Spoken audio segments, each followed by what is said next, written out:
Welcome to Chapter 16 for Business Math called Marketing. This is lesson 16.1, Opinion Surveys. As always, make sure you take time, read through the chapter, go through the lesson, what's the new vocabulary and the concepts they're asking you to understand this time, and look at the examples. Actually pay attention to what you're doing, not just how to do it. Pay attention to why you're doing what you're doing, because that will matter as you move through the chapter, and they're asking you to do kind of more culminating activities, meaning, combining all the skills we're learning. So, all right, let's go ahead and read the little survey they always give us here. An opinion. Did I say survey right there? Summary. I meant summary. I think I said survey because it says surveys on top. So we're going to read the little summary they give us here.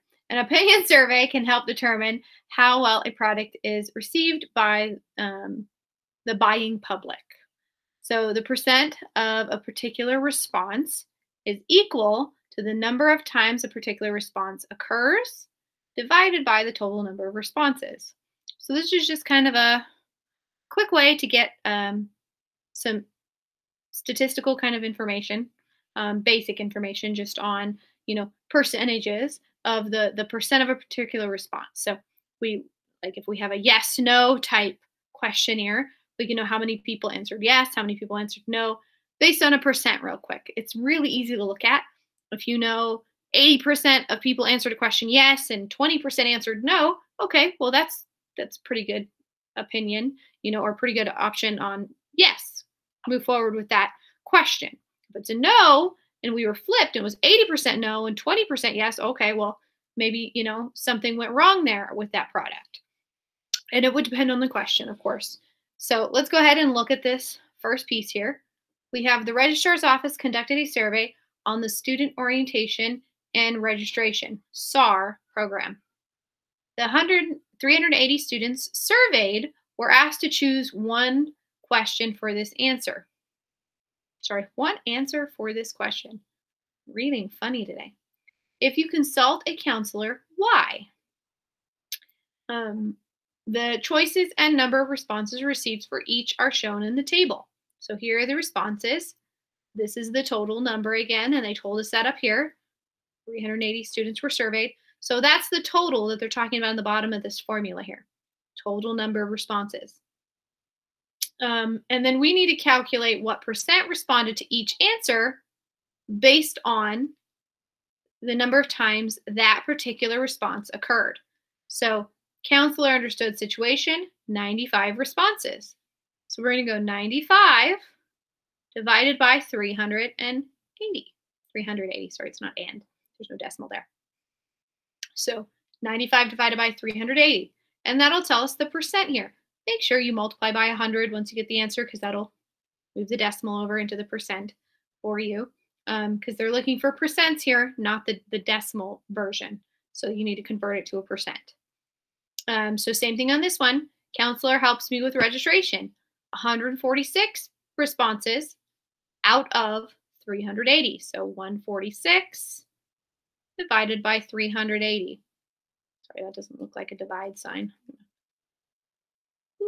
Divide 380. And then once you get this answer, make sure, again, multiply by 100 to move that decimal over. So you're going to do the same thing for each one.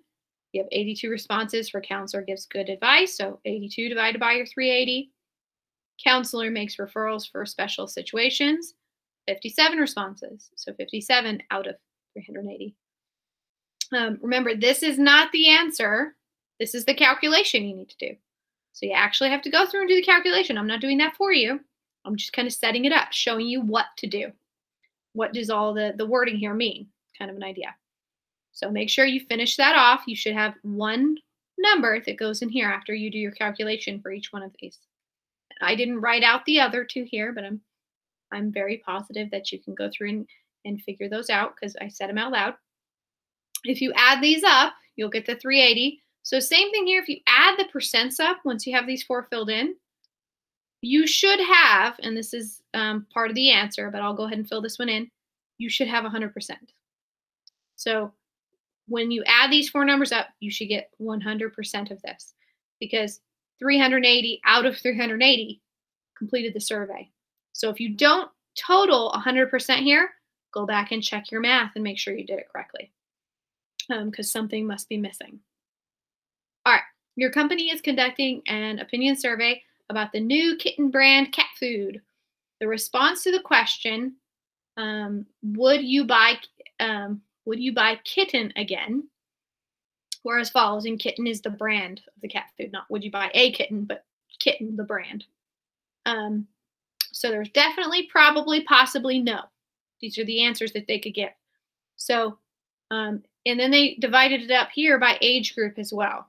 So under 20, 78 people said definitely.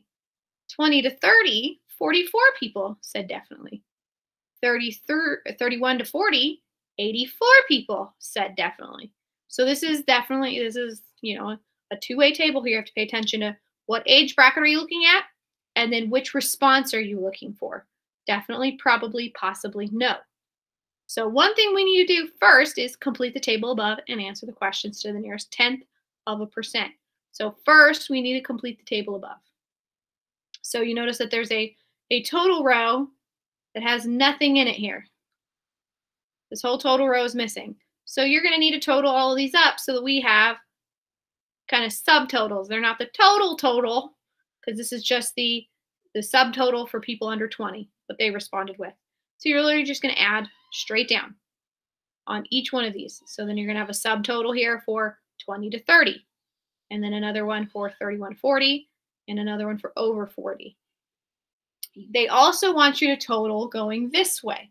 So we have a total for each age bracket, and then we're also going to have a total for each response. So we're going to add together all the definitelys so that we know how many people answered definitely. And then we're going to total all the probablys. Add these guys together, and we'll have a total for all the probably answers. So possible, possible, possibly, sorry. And then the no columns here. Sorry, there's kind of double plus signs here of my first go here. Equals. All right, so now we have all of our totals going around here. So now this piece here, you can actually do it two ways. You can add going this way or this way. Either way, you should get the same answer. And actually, I advise that you do both, because that will let you know that you got the same answer for both of them.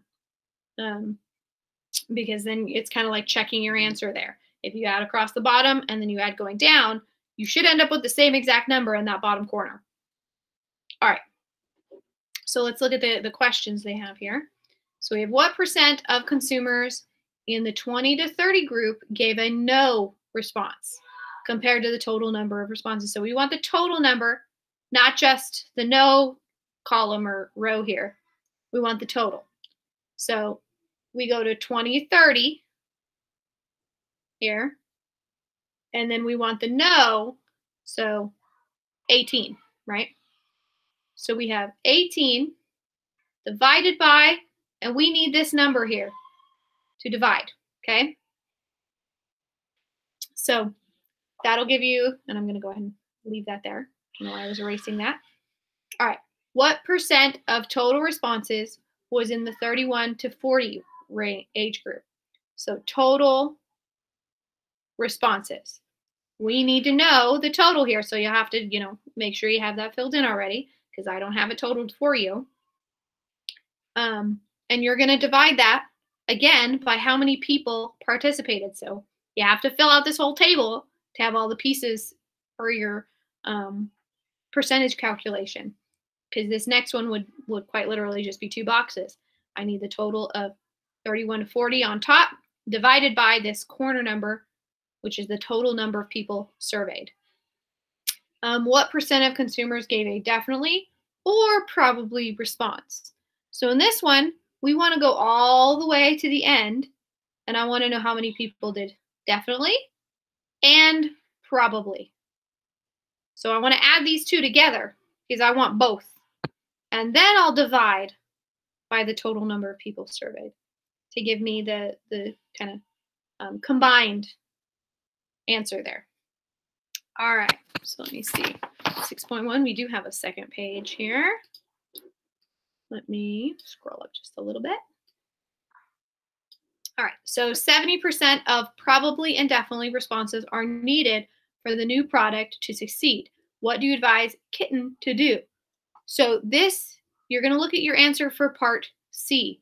Once you calculate part C, that percentage will tell you what to do.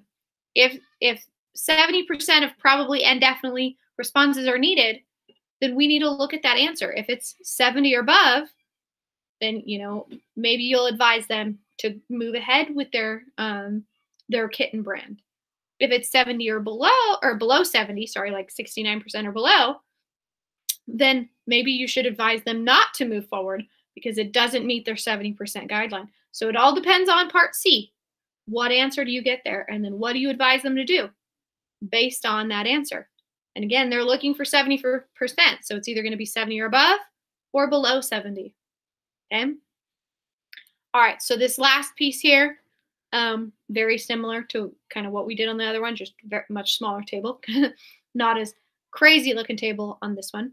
So Parks Auto Service conducted a mail survey of all of its clients. It asked the question, if you plan not to bring your vehicle back to our garage for service, why? The responses are shown. Complete the table, round to the nearest 1/10%. So we have the responses, moved away from the vicinity, dislike quality of service charges too high, crowded service area, location not convenient, which got the most votes there, and then some other reason. They just, they didn't choose one of these. It was just something else. So we need to know for our calculation how many people were surveyed. So I know that's not the best line there. It's kind of right here. And we want to add straight down. We need to know the total here so that we know how many people were actually surveyed. Because for each one of these, to get the percent, I'm going to take the number of responses for that question or that response, and I'm going to divide it by that total there. I'm going to plug it in. Okay. I'm going to do that for each one. So 17 people disliked quality service, and I'm going to plug in that number and I'm going to divide. Remember, this is not the answer. This is the calculation. So you're going to actually do 22 divided by the number you get down here, and that'll give you your answer. You do need to multiply by 100 or move that decimal yourself manually to get a percent, right? So this one, not too terribly crazy, very similar to some of the other ones there. You're just dividing using that kind of basic formula on the first page there. All right, I hope that helped, and I will see you in section 2.